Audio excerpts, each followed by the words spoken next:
Hi అండి, అందరికీ నమస్కారం. Welcome to శ్రీమాల kitchen. ఈరోజు గోరుచిక్కుడుకాయ కర్రీ తయారు చేద్దాం. ముందుగా ఆయిల్ పోసి ఆవాలు, జీలకర్ర, మెంతులు, ఎల్లిపాయ వేసి కొంచెం సేపు వేగనివ్వాలి. ఒక ఆనియన్ అండి, 2 పచ్చిమిర్చి వేసి ఒక 2 నిమిషాల పాటు వేపుకోవాలి.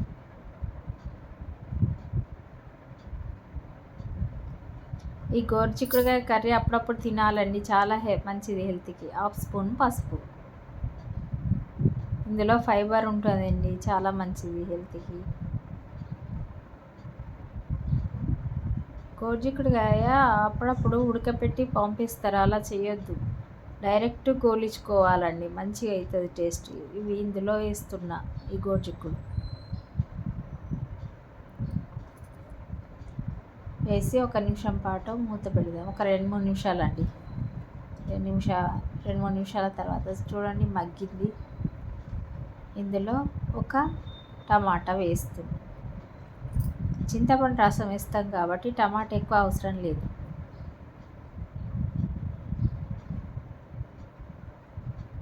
నేను సాల్ట్ కూడా వేస్తున్నానండి, అది మర్చిపోయినా చూపెట్టడం. 1 స్పూన్ సాల్ట్ వేసుకున్నా.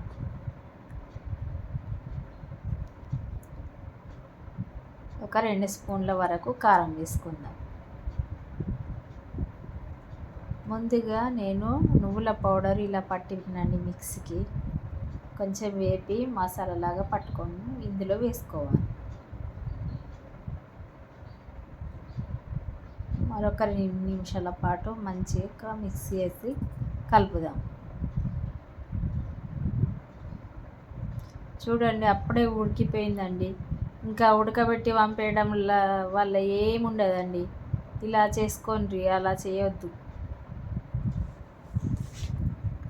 ఒక 2 నిమిషాల పాటు మూత పెడదాం. 2-3 నిమిషాల తర్వాత తీసి చూస్తున్నా. చూడండి ఉప్పు కారం అంతా ముక్కలకు పట్టింది.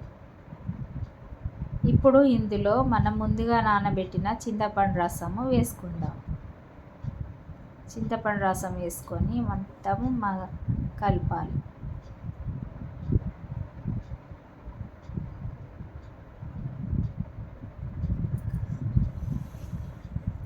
కొంచెము కొత్తిమీర ఆకు కూడా వేసుకుందాం.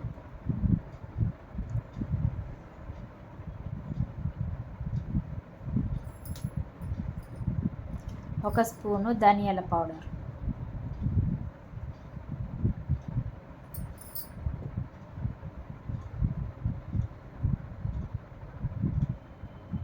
వేసి ఒక 5 నిమిషాల పాటు మూత పెట్టి ఉడకనిద్దాం.